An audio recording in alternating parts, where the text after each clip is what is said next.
আসলে যদি এটা বলতে যাই তাহলে আমাকে পিছনে চলে যেতে হবে আর কি, পিছনের দিকে যেতে হবে আমাকে। সেটা হচ্ছে যে কীরকম, মানে আমি যখন ছোটোবেলায় মানে ছোট, তখন আমার নানা আছেন, মানে আমার নানা হচ্ছে আপনার ড্রেসম্যান ছিলেন চলচ্চিত্র জগতের, সেই 1993 সালের কথা, মানে ওইদিকের কথা আর কি। তখন সোহেল চৌধুরী বেঁচে ছিলেন। তো সোহেল চৌধুরীর ছোটোবেলার একটা পার্ট করার জন্য আমার নানা আমাকে নিয়ে যায় নারায়ণগঞ্জ পাগলাতে শুটিং করার জন্য। ছবির নাম হচ্ছে চিরদিনের সাথী। সেই ছবি, ওটাতে আপনার সোহেল চৌধুরী, দিতি, সোনিয়া, নায়িকা সোনিয়া, তারপরে আমিন খান, তারপরে যে আমাদের মতি মতি ছিল, বেশি ছিল, তারপরে আপনার আমাদের খালেদা আক্তার, কল্পনা, মানে সবাই ছিলেন আর কি, যাদেরকে আমি চিনি। তো ওখানে আমি শুটিং করার পরে, মানে ওরা ছোটোবেলার ইয়েটা করার পরে যখন আমি নিজেকে সিনেমার পর্দায় আবিষ্কার করলাম, মানে ছবিটা যখন হল রিলিজ পেলো, আমি যখন দেখলাম, তো নিজেকে দেখে এতই ভালো লাগলো, মানে এতই ভালো লাগলো, তখন থেকে একটা চিন্তা যে আমি কি নায়ক হব, নাকি আমি নায়ক তৈরি করব, যে আমি অ্যাক্টর অ্যাক্ট্রেস তৈরি করব, নাকি আমি নিজেই অ্যাক্টর হয়ে যাব। এরকম চিন্তা করে দ্বিধাদ্বন্দ্বের মধ্যে থাকতে থাকতে পরে আমার চিন্তা হলো যে না, আমি অ্যাক্টর অ্যাক্ট্রেস তৈরি করব, মানে আমি বানাবো। তো বানাবো বলতে তখন আমি আমার নানার সাথে আলাপ করে, নানা বলে তুমি তো এখন ছোটো, তুমি এগুলো নিয়ে চিন্তা ভাবনা করতে না। বললাম যে না, আমি একটু জানার জন্য আর কি। তখন বললো তুমি নায়কটাকে তৈরি করতে তোমাকে ডাইরেক্টর হতে হবে, আবার প্রডিউসার হতে গেলে তোমাকে অর্থলগ্নি করতে হবে। তাই বললাম যে অর্থলগ্নি, হয়তো তখন আমি ছোটো, তখন চিন্তা করতাম কত টাকা লাগবে। তো তখন ছবিতে তখন তো রিল, তখন তো আর এরকম ডিজিটাল না, তখন তো রিলের যুগ, তখন তো অনেক টাকার ব্যাপার। তাই বললাম যে ঠিক আছে, তাহলে আমাকে কী করতে হবে, তুমি আগে তাহলে তোমাকে আমি আমার পরিচালকের সাথে দেই, তুমি পরিচালকের সাথে অ্যাসিস্ট্যান্সি, মানে অ্যাসিস্ট্যান্ট এডি হিসাবে কাজ করো, অ্যাসিস্ট্যান্ট ডিরেক্টর হিসাবে। তো মৃত শামসুল আলম, শাহ শামসুল আলম, যিনি মারা গেছেন কিছুদিন আগে, তো নানা আমাকে ওনার কাছে নিয়ে যায় আর কি, এফডিসির ভিতরে নিজে বলে যে আমার নাতি তো ফিল্মের সম্পর্কে জানতে চায়, কাজ করতে চায়, তো আপনার সাথে নেন। তো যেহেতু নানার নামও শামসুল আলম, ওনার নামও শামসুল আলম, মিকার মতো আর কি। তো আমরা আচ্ছা ঠিক আছে, তো নাতি তুমি তাহলে আমার নাতি, নাতি বলার পর তখন আমাকে আর কি বললো যে তুমি এফডিসিতে আসবা, আসে তুমি একটা ছবি চলতেছিল তখন, তো ওই ছবিতে নায়িকা ছিল রোমানা, আর আর কে জানি ছিল আর কি ওটাতে, ও সাকিব খান মনে ছিল, ওই সময়ের কথা আর কি। তো ওই ছবির আমাকে অ্যাসিস্ট্যান্ট হিসাবে আমি ওনার সাথে কাজ করলাম। তো কাজ করার পরে আমার একটু ধারণা হলো ছবি সম্পর্কে। তো ধারণা হওয়ার পরে আমি চিন্তা করলাম যে যাক, এটা তো একটু ধারণা হলো, তাহলে আমি কি ডিরেক্টরে চলে যাবো নাকি, একটা ছবি ডিরেকশন দেবো নাকি। এবার চিন্তা করলাম না, ডিরেকশন দিয়ে যদি ছবি ঠিক মতো না করতে পারি, তখন তো আমার মানে, আর তাছাড়া আমি নতুন, হ্যাঁ আমি নতুন, আমাকে কে কে আমাকে হেল্প করবে টাকা দিয়ে, এই সময় এতগুলো টাকা দিয়ে কে হেল্প করবে, আমি নতুন একটা ছেলে। তো যাক, আমি তখন একটু পিছায় আসলাম, মানে পিছানোর মতো একটু পিছায় গেলাম। তারপর যখন আমি একটু ইন্টার পাস করলাম, ইন্টার পাস করে আমি ইয়েতে ভর্তি হলাম, ডিগ্রিতে ভর্তি হওয়ার পরে তখন এই যে ভর্তিটা হলাম, হওয়ার পরে মোটামুটি বিজনেসের সাথে জড়িত হয়ে গেলাম, যেহেতু বিবিএ ইয়াতে ডিগ্রিতে ভর্তি হলাম, পড়াশোনা করতেছি। তো এর মধ্যেই আমার একটা ভালো একটা কাজ আর কি, মানে একটা কাজ করতেছিলাম, ওই কাজটা আমার সাফল্যতা চলে আসে, মোটামুটি একটা টাকা চলে আসে। তো টাকা আসার পরেই তখন আমার সঙ্গে মানে কিছু ফিল্মেটিক যা লোকজন আছে তাদের সঙ্গে আমার পরিচয় হয়। তো পরিচয় পর আমি সবাইকে বললাম যে আমি একটা ছবি প্রডিউস করতে চাই, ছবি প্রডিউস করবো। ততদিন অবশ্য ডিজিটাল চলে আসছি, আমরা ডিজিটালে চলে আসছি আর কি, ওই রিলসের যুগে বাদ দিয়ে আমরা ডিজিটালে চলে আসছি। তারা আমাকে বললো যে ঠিক আছে, আপনি এইভাবে এইভাবে করলে পারবেন। বললাম ঠিক আছে, ওকে। তারপর আমি ছবিতে চলে আসলাম আর কি। ছবিতে এসে আর কোনো দিক তাকাতাকি নাই, ডাইরেক্ট প্রডিউস। এই যে প্রডিউস শুরু হলো, এখনো চলছেই আর কি। এই হচ্ছে আমার মানে এই ফিল্মে আসা। ফার্স্ট ফিল্মের নাম বলতে গেলে গোয়েন্দাগিরি, নাসিম শাহনিক, হ্যাঁ নাসিম শাহনিক পরিচালক ছিলেন। পরের ছবিটাও আমার ওই যে ব্যাচেলর ইন ট্রিপ, যেটার পরিচালক নাসিম শাহনিক, যেটা আমার ইতিমধ্যে হলে চলছে রানিং।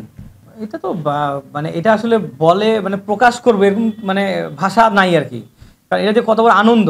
হ্যাঁ, একটা প্রযোজক যখন একটা ছবি পুরোটা শেষ করে যখন হল পর্যন্ত নিয়ে যেতে পারে, এটা মানে আমার কাছে অনেক বড় আনন্দের ব্যাপার আর কি, অনেক বড় আনন্দের ব্যাপার। কারণ অনেক কাঠ খড় পুড়ায়, অনেক কিছু মানে সামনাসামনি হয়ে, মানে অনেক কিছু ভালো বলেন মন্দ বলেন সব কিছুই কিন্তু মানে একটা ফিল্ম করতে গেলে চলে আসে। অনেক স্ক্যান্ডালও রটা যায়, অনেক কিছু হয় আর কি, যেটা দেখা যাচ্ছে হয় নাই ওটাও মনে করে একজন বলে ফেলে যে হ্যাঁ এই এই পড়াশোনা হচ্ছে, এটা হয়েছে, ওই পড়াশোনা এটা হয়েছে। মানে এগুলো সব কিছু উপেক্ষা করে যখন একটা ছবি পরিপূর্ণতা পায়, তারপরে দেখেন সব থেকে বড় যেটা মানে আমার যেদিন আমার আমার এই ছবিটা আনকাট সেন্সর সার্টিফিকেশন পায়, হ্যাঁ সেদিন তো মানে আমি খুবই মানে অন্যরকম একটা আনন্দ আর কি। হ্যাঁ অন্যরকম, মানে আমি চিন্তা করছিলাম যে আবার আবার ইয়ে দিবে, হ্যাঁ আবার এই ইস্যু দিবে, আবার নতুন করে কালেকশন দিবে, মানে এগুলো চিন্তা করছিলাম মনে মনে। তো যখন আমাকে ফোন দিয়ে বললো যে আপনার ছবি আনকাট সেন্সর পেয়েছে, আমি তোমাকে লাভ দিয়ে উঠছি, ও কি বলে। কারণ আমার গোয়েন্দাগিরি ছবিটাও মানে একটু ঝুলে রাখতে চাইছিল আর কি। যাই হোক, মানে তখন আমি একটু ফাইটই করেছিলাম যে মানে কেন আমার কোন সিনটা আপনার কাছে মনে হয়েছে যে এই সিনটা জন্য আপনি আমার ছবিটা রাখবেন। তো তখন ওরা বিশ্লেষণ করে দেখলো যে না আসলে তেমন কোনো সিন নাই, পরে ওটা দিয়েছে। কিন্তু একটু মুখাপেক্ষি হয়েছিলাম, কিন্তু এই ছবিতে আমাকে কোনো মুখাপেক্ষি হতে হয়নি, একদম সুন্দরভাবে আনকাট সেন্সর সার্টিফিকেশন দিয়েছে। তারপর যখন হলের যে সিনেপ্লেক্সগুলো, এই যে আমি সিনেপ্লেক্সগুলো যখন পেলাম, আপনার যেমন ধরেন যে যমুনা ব্লকবাস্টারের মতো একটা সিনেপ্লেক্স পেলাম, তারপরে আপনার লায়ন পেলাম, তারপরে আপনার ওইদিকে বগুড়ার মমইন পেলাম। এই বড় বড় হলগুলো যখন পেলাম তখন আমার মানে আরও বেশি একটা মানে আগ্রহ তৈরি হয়েছে। কারণ আমাদের এখন যে শিল্প, আমাদের সিনেমা, এটা কিন্তু অলরেডি থুবড়ে পড়ে যাচ্ছে। একমাত্র ঈদে সবাই কিন্তু ঈদ চিন্তা করে এখন ছবি বানাচ্ছে, ঈদ কেন্দ্রিক, যে ঈদ ছাড়া ব্যবসা হয় না, এখন সবাই ওই চিন্তা করতো। এই চিন্তা করলে তো আমাদের এই শিল্প টিকবে না। কারণ বছরের দুটা ঈদেই যদি আমরা খালি ছবি দিই, তাহলে বাকি সময়গুলো কি হবে? তাহলে আস্তে আস্তে তো হল তো এমনিই কমে গেছে, অনেক হল নাই, অনেক প্রডিউসার নাই। কারণ প্রডিউসার চিন্তা করছে আমরা অর্থ লগ্নি করতেছি, আমাদের অর্থ তো আসতেছে না ঘুরে। কোন ভরসায় এই সময় আপনি কাজ করছেন? ঠিক আছে, এই যে বললাম যে এই শিল্পটাকে বাঁচিয়ে রাখার জন্য, এই শিল্পটাকে টিকিয়ে রাখার জন্য আমি কাজ করে যাচ্ছি। ইনশাল্লাহ আমি ভবিষ্যতে কাজ করেও যাব, মানে এই শিল্পটাকে শুধু টিকিয়ে রাখার জন্য। হয়তো আমি পরিপূর্ণ যেই ফিডব্যাকটা পাচ্ছি না, যে আমি ছবিতে খরচ করছি এত টাকা, আমার টাকাটা হয়তো পরিপূর্ণ উঠতেছে না, তারপরেও যতটুকু আসে ততটুকু নিয়ে আমি আবার নতুন ছবির ঘোষণা দিচ্ছি, বারবার দিচ্ছি এই জন্য যে আমাদের এই শিল্পটা যেন টিকে থাকে। আমরা সবাইকে বলি এবং দর্শকদেরকেও বলি যে আপনারা মানে হল ছেড়ে দিয়েন না। আমাদের যদিও এখন ডিজিটাল যুগ, ঠিক আছে, আমরা মোবাইলে সব কিছু পেয়ে যাই, যার কারণে আমরা ঘরে বসেই সব দেখতেছি, ঘরে সব কিছু করতেছি। কিন্তু আমাদের যে শিল্পটা দেখেন, আমাদের পার্শ্ববর্তী দেশের সব থেকে একটা বড় অর্থনৈতিক মাধ্যম কিন্তু এই ফিল্ম সোসাইটি। তাহলে আমাদের দেশে কেন হবে না? ওরাও তো আমাদের থেকে ডিজিটাল আরও এক ধাপ এগিয়ে, এক ধাপ না আরও এগিয়ে, ইন্ডিয়া আরও এগিয়ে না আমাদের থেকে। তাহলে ওরা যদি প্রতিটা ছবিতে হাজার হাজার কোটি টাকা ব্যবসা করতে পারে বা 100 কোটি টাকা ব্যবসা করতে পারে, তাহলে আমরা তো অত চিন্তা করি না। আমরা কি 2, 4, 5 কোটি টাকা ব্যবসা করতে পারবো না? পারি না? আমরা কি এটা আশা করতে পারি না আমাদের বাংলাদেশের মানুষের কাছ থেকে? আশা করি ইনশাল্লাহ ঈদে একটা ছবি আমরা মুক্তি দেবো ইনশাল্লাহ, আশা করছি আর কি। এইটা নিয়ে আমরা অলরেডি আলোচনা করছি, কথাবার্তা বলছি, নতুন গল্প নিয়েও বসতেছি। আশা করি আমরা সবাই মিলে একটা ভালো একটা ছবি ঈদে রিলিজ দেবো ইনশাল্লাহ। এখনই আমি নাম প্রকাশ করছি না, ছবির নামও প্রকাশ করছি না, কাহিনীও প্রকাশ করছি না, মানে আমরা অবজার্ভার আছি। কিন্তু ইনশাল্লাহ আমার আশা আছে, ইচ্ছা আছে, ঈদুল ফিতরে ইনশাল্লাহ আমাদের একটা ছবি আসবে এই হাউস থেকে, এই আম্মাজান ফিল্ম হাউস। এটা যদি বলতে যাই তাহলে মানে আমাদের আর্টিস্টের দিকে তীর ছুঁড়ে মারা হবে আর কি। তো আমি মানে কি বলবো, মানে বলাটা এতটুকুই। আমি আর্টিস্টদেরকে বলবো এটা একটা শিল্প, আপনারা শিল্পটাকে মনে হয় বেশি প্রাধান্য দিলে ভালো হবে। অনেক ক্ষেত্রে অনেক কিছু ফেস করা হয়েছে যে আপনার দেখা যাচ্ছে পেমেন্টটা দিতে একটু দেরি হয়েছে, আর্টিস্ট কাজ করে না, আর্টিস্ট বলে যে না আমার টাকা ছাড়া আমি কাজ করব না। তাহলে আপনি যে এই জায়গাটাতে আসছেন আজকে মনে করেন আপনি অমুক তমুক, যাই হোক আমি নাম বলছি না, আপনি কিন্তু আজকে আসছেন কিন্তু এই দর্শকদের ভালোবাসাতেই, এবং কি এই প্রযোজকদের কাছে কিন্তু একটা সময় যে আপনি ধর্ণা দিছেন যে আমাকে নেন, আমাকে নিয়ে কাজ করেন। আজকে হয়তো বা আপনি কিছু একটা হয়ে গিয়েছেন মানে এই না যে আপনি টাকার জন্য কাজ করবেন না। টাকা তো আপনাকে যেহেতু একটা পড়াশোনাতে আপনি কাজ করছেন, টাকা কিন্তু আপনাকে দিবে, হয়তো বা একটু লেট হতে পারে, কারণ সবসময় তো টাকা থাকে না, একটু এদিক ওদিক হতেই পারে। তো সেজন্য যে আপনি স্পটে যায় কাজই বন্ধ করে দিবেন, এই কাজটা আসলে কোনো আর্টিস্টের কাছে মানে আমাদের কাম্য না, আমরা যারা প্রযোজক আমাদের কাম্য না। আমি এটা নিয়ে অনেক কথা বলেছি, যেহেতু আমাদের সমিতি এখন নেই, তো যার কারণে অনেক আর্টিস্টরাই মানে এটার সৎ ব্যবহার মানে কি বলবো মানে খারাপ ব্যবহার করতেছে আর কি। যেহেতু আমাদের সমিতি এখন নেই, হয়তো সমিতি থাকলে আমাদের একটা জায়গা থাকতো এবং কি আমাদের একটা অ্যাকশন নেওয়ার স্টেপ থাকতো, সেই স্টেপটা আমরা এখন নিতে পারতেছি না, যে কোনো কারণেই হোক। কারণ আমি আমি আর্টিস্টের কাছে এখনও টাকা পাবো, আমারই আর্টিস্ট, আমার এই ছবিরই আর্টিস্ট আছে যার কাছে আমি এখনও টাকা পাবো স্টিল নাও, সে আমার ছবিতে সময় দেয় নাই, শিডিউল দেয় নাই এখনও। কিন্তু আমার ছবি অলরেডি আমি রিলিজও দিয়ে ফেলছি, সে আমাকে আর সময় দেয়নি। কেন দেয়নি? তাকে যে টাকাটা আমি বেশি অ্যাডভান্স করে ফেলছি, এখন তার কাছে আমি ধরা হয়ে গেছি। এই জন্যই বলবো যে আর্টিস্টদেরকে বলবো বিশেষ করে যে আপনারা প্লিজ মানে একটু শিল্পটার দিকে একটু ধ্যান দেন। কারণ আমরা তো আপনারা ভালো জানেন যে আমরা একটা ছবি বানাই কত টাকা উঠে আসে, এটা কিন্তু আপনারাও ভালো জানেন যে হলে এখন কয়জন যায় ছবি দেখে। একমাত্র ঈদ কেন্দ্রিক ছবি হলে ঈদে যায় ভরপুর দর্শক হচ্ছে, কিন্তু ঈদ ছাড়া যে আমরা ছবিটা রিলিজ দিই, এই রিলিজটা দিলাম হলে কতটুকু দর্শক যাচ্ছে, কতটুকু হাউসফুল হচ্ছে, আপনারা খোঁজ নিলে অবশ্যই আপনারা জানতে পারবেন। তাহলে আমরা যে অর্থলগ্নি করতেছি তাদের দিকেও তো আপনারা একটু তাকাবেন। মানে আপনারা যারা অভিনেতা আছেন বা অভিনেত্রী আছেন, আপনারা তো আমাদের দিকে একটু তাকাবেন যে না, গাছ বাঁচায় রাখলে কাজ হবে, যদি গাছটাই যদি মরে যায় তাহলে ফল তো আর দিবে না, তাই না? এই জন্যই আমি আর্টিস্টদেরকে বলতে চাই, আর একটা কাজ করতে গেলে অনেক কিছু হয়। এই যে বলেন, আপনি প্রশ্ন করলেন যে কি অনেক কিছু সম্মুখীন হয়েছি। দেখা যাচ্ছে আমি আমার এই পুরো টিমটাকে আমি কুয়াকাটা পাঠাইছি। অ্যান্ড কুয়াকাটা একটা জায়গা, এখানে যদি আপনি ওখানে বলেন, ইনস্ট্যান্ট যদি বলেন যে আমাকে বার্গার আনে খাওয়ান, আমার প্রোডাকশনে তো পসিবল না যে আপনাকে ওই মুহূর্তে, বা যে জায়গায় আমরা হাউস নিয়েছি, আমরা সাগরপাড়ায় হাউস নিয়েছি, একটা পুরো রিসোর্ট ভাড়া নিয়েছি, তো এখন সাগরপাড়া নিতে হয়েছে, যার কারণে আমরা দেখা যাচ্ছে ওই মুহূর্তে আপনি পিজা বার্গার খাইতে যাচ্ছেন, আমি তো ওই মুহূর্তে পিজা বার্গার খাইতে পারতেছি না আপনাকে। তো এই জিনিসগুলো তো আপনাকে মানে সহানুভূতির চোখে দেখতে হবে যে ঠিক আছে আমি এটা পাচ্ছি না, আমার এখন ভাত মাছ আছে কি ভাত মাংস আছে, আমি এটা খাই, এটা খেয়ে আমি কাজটা করে আসি। এরকম অনেক কিছু আছে যেগুলার মানে ফেস করতে হয়েছে আর কি আমাকেই। দেখা যাচ্ছে আমি তো সাধারণত স্পটে একটু কমে যাই, কারণ আমি যেহেতু একটা বিজনেস মানুষ, এটা ছাড়া আমার আলাদা বিজনেস আছে। তা আমি যাইনি, আমার ওখান থেকে ফোন আসে, ভাইয়া এটা হচ্ছে, ভাইয়া ওটা হচ্ছে, ভাইয়া অমুক আর্টিস্ট এটা করতেছে না, ভাইয়া অমুক আর্টিস্ট এটা করতেছে না, হ্যাঁ এরকম আর কি বলতেছে আর কি, এই ধরনের করতেছে আর কি বলতেছে। তো এই যে ফোনগুলো যখন আসে, মানে আমারই খারাপ লাগে যে আমি তো টাকা দিয়ে পাঠিয়েছি, কিন্তু এই জিনিসগুলো তো এখানে নাই, তাহলে এই জিনিসটা তো বুঝতে হবে ওদেরকে। তো অনেকে বুঝতে চায় না বা মানে বুঝে না, বা বুঝেও না বুঝার ভান করে।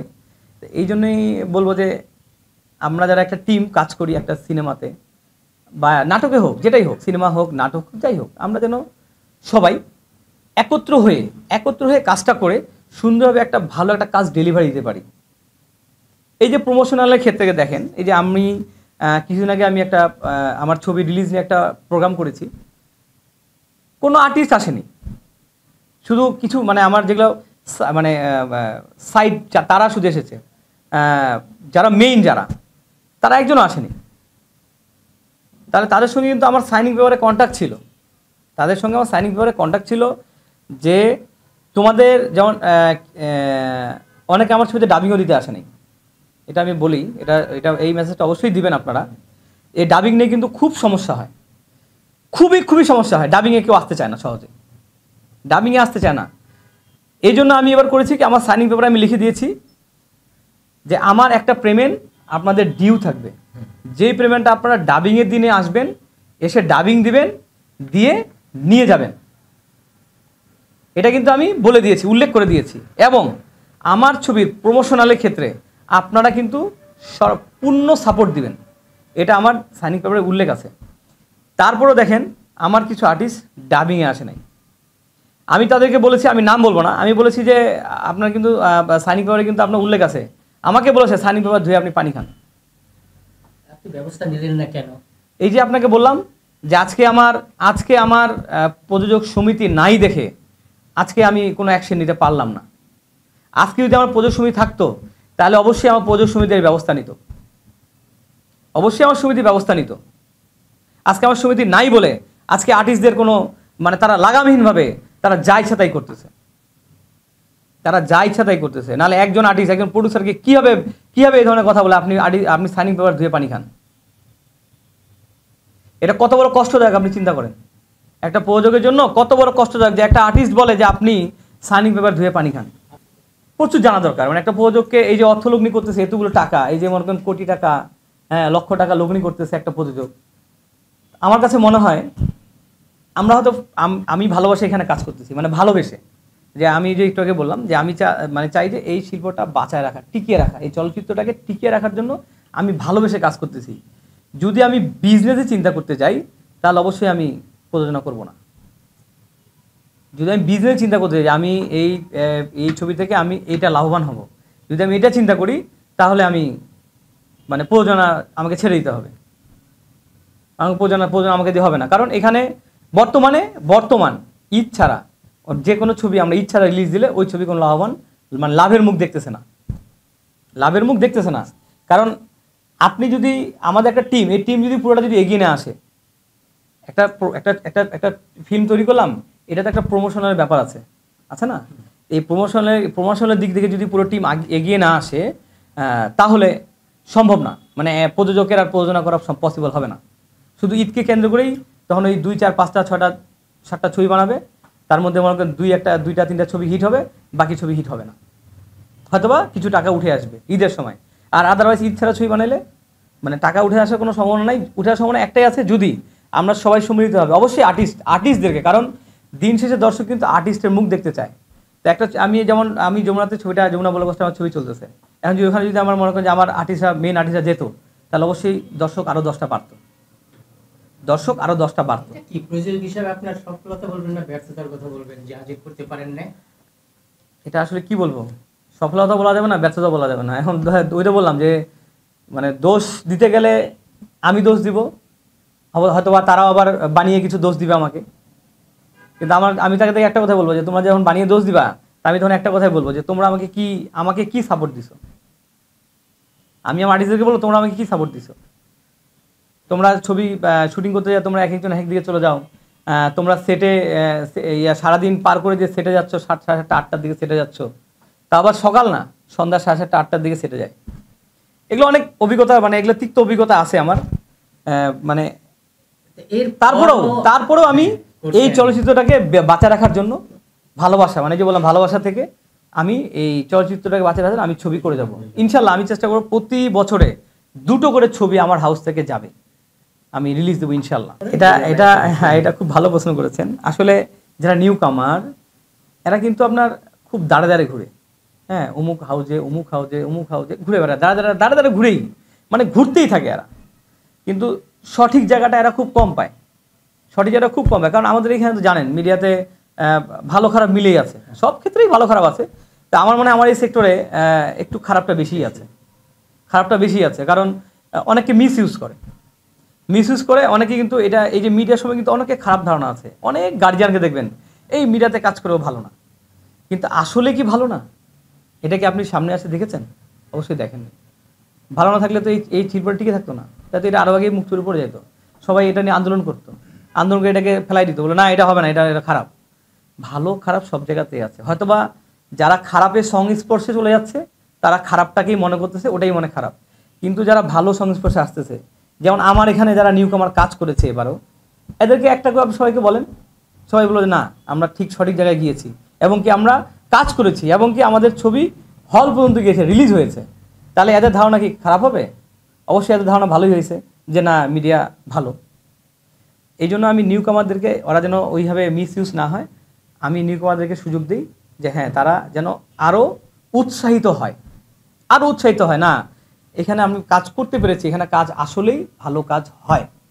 এই জন্য আমি নিউ কামারদেরকে সুযোগ দিই, মানে পুরাতনদের সাথে সাথে, মানে প্রমিনেন্ট তো থাকেই, তার সাথে সাথে কিছু নিউ কামার দিয়ে দিলাম, মানে ওকে আমি পরিচিতি করলাম, কারণ ওকে তো এক জায়গায় আনতে হবে, তো ওকে পরিচিতি করতে হবে, তারপর না ওকে 10 জন চিনবে, 10 জন প্রডিউসার চিনবে, 10টা হাউস চিনবে, তারপর ওকে কাজে রাখবে।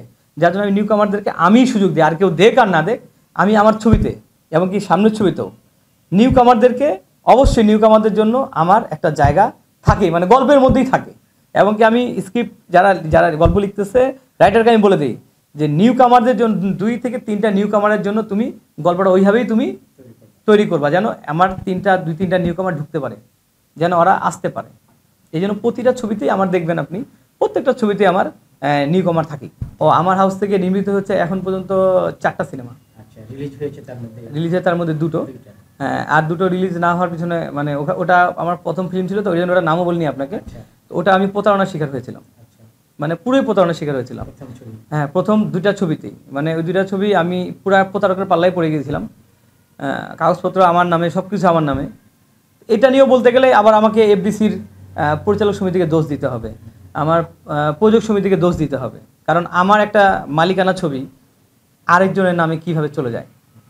এটা যদি বলতে যাই তাহলে পরিচালক সমিতিকেও আমাকে ধরতে হবে, তারপরে আপনার সেন্সর বোর্ডকেও ধরতে হবে, আবার আপনার হ্যাঁ প্রোডিউসার ধরতে হবে, মানে সবাইকে ধরতে হবে যে আমার একটা ছবি আমার নামে থাকার পরে এই ছবি আরেকজনের নামে কিভাবে চলে যায়।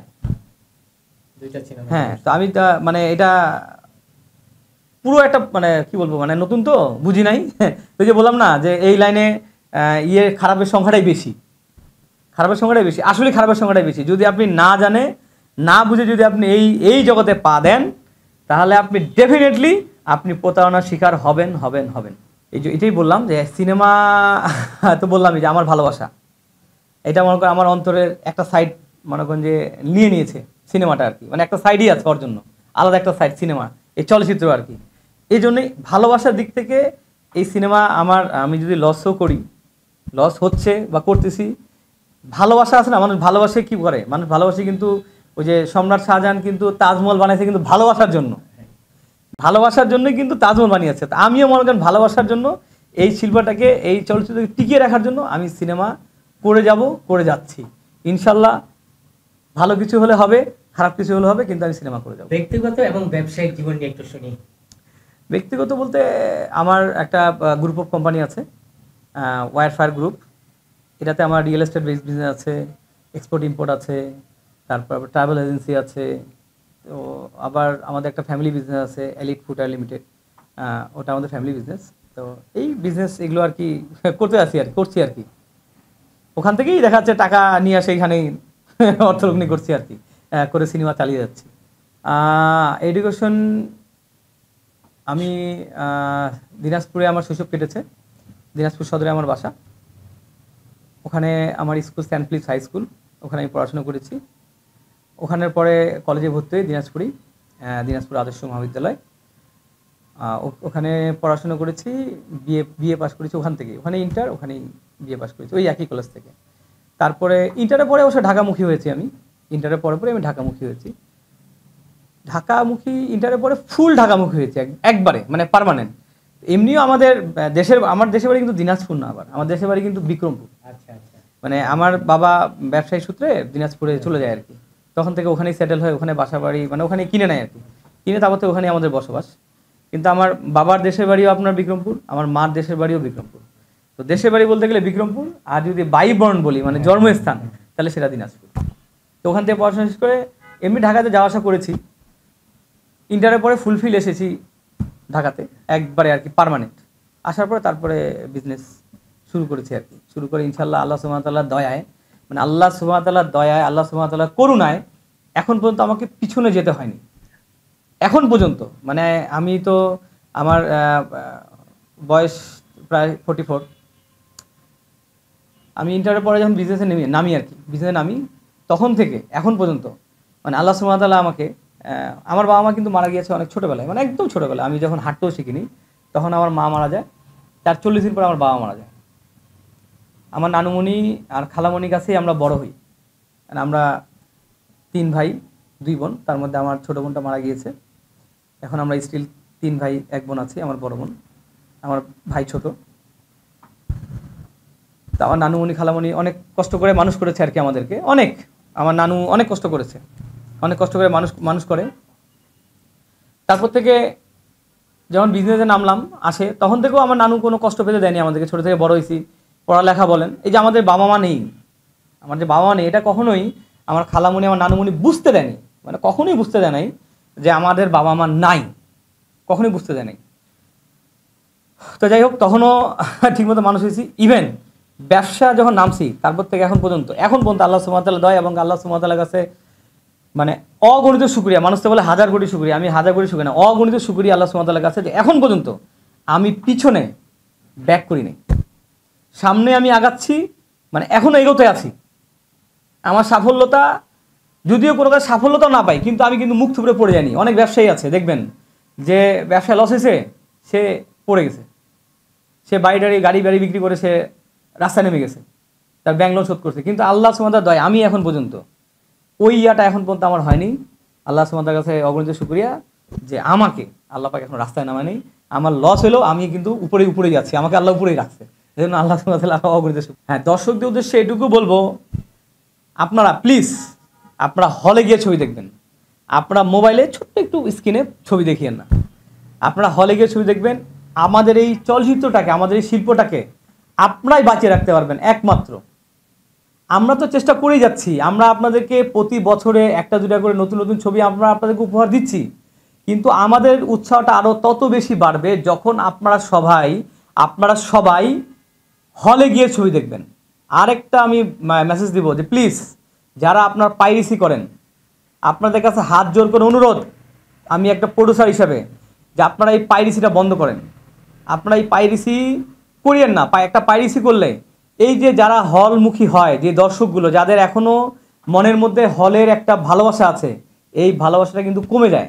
তারা কিন্তু মোবাইলে বসে ছবিটা দেখে ফেলে, তখন কিন্তু তারা হলে যেতে চায় না। আর চিন্তা করে আমি তো ছবিটা দেখেই ফেলেছি। প্লিজ আপনাদের কাছে আবারও হাত জোর করে অনুরোধ যে আপনারা পাইরেসি করবেন না, আপনারা আমাদেরকে বাঁচতে দিন, এই শিল্পটাকে টিকে রাখেন, এই চলচ্চিত্রটাকে আপনারা বাঁচান, এটা আপনারাই পারবেন, আপনারা পাইরেসি করিয়েন না।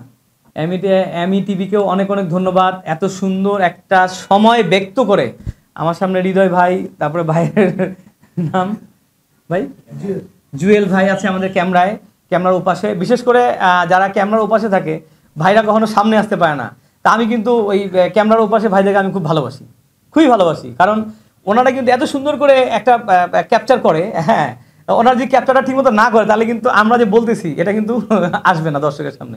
তো ভাই জুয়েল ভাই আমাদের ক্যামেরার ওপাশে আছেন, অসংখ্য ধন্যবাদ। এমি টিভিকে অসংখ্য ধন্যবাদ যে এত সুন্দর মানে একটা সময় নষ্ট করে আমাকে সময় দেওয়ার জন্য, এত সুন্দর একটা ইন্টারভিউ নেওয়ার জন্য। আসসালামু আলাইকুম। Thank you very much.